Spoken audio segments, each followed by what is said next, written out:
Que sont les prophètes dans l'assemblée? En un mot, le prophète est l'instrument pour l'expression de la pensée du Seigneur. Et celle-ci est généralement mise en opposition à l'expression de la pensée de l'homme.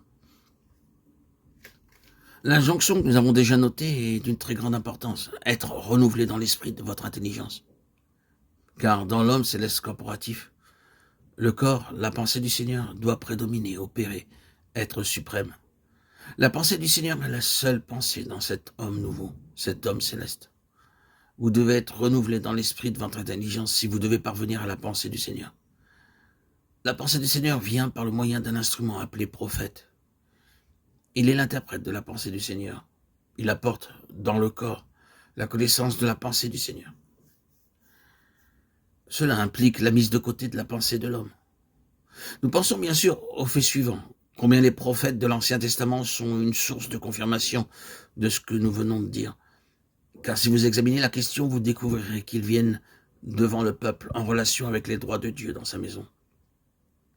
Ces droits étaient mis de côté par son peuple. La pensée de l'homme prenait la place de celle de Dieu.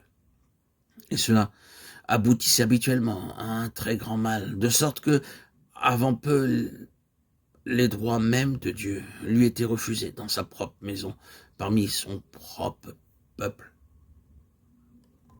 Prenez Élie comme exemple.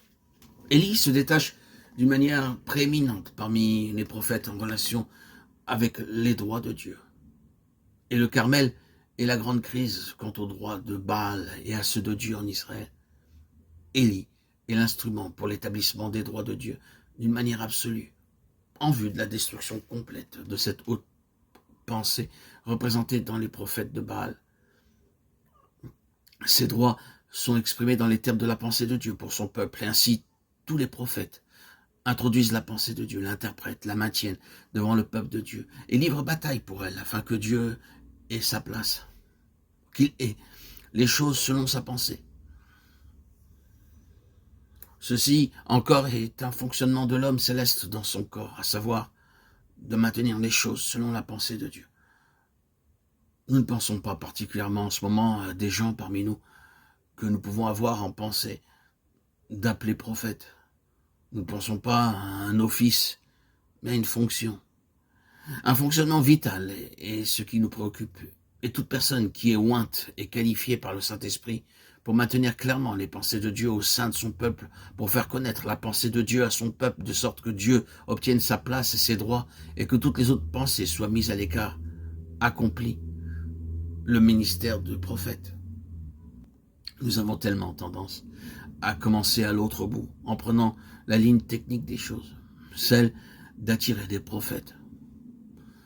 Considérons la fonction non pas l'homme, et que c'est Christ qui est le prophète, et qu'en tant que tel, il exerce le ministère par le moyen de quelques-uns qu'il donne pour l'expression de sa pensée divine telle qu'elle est en lui-même.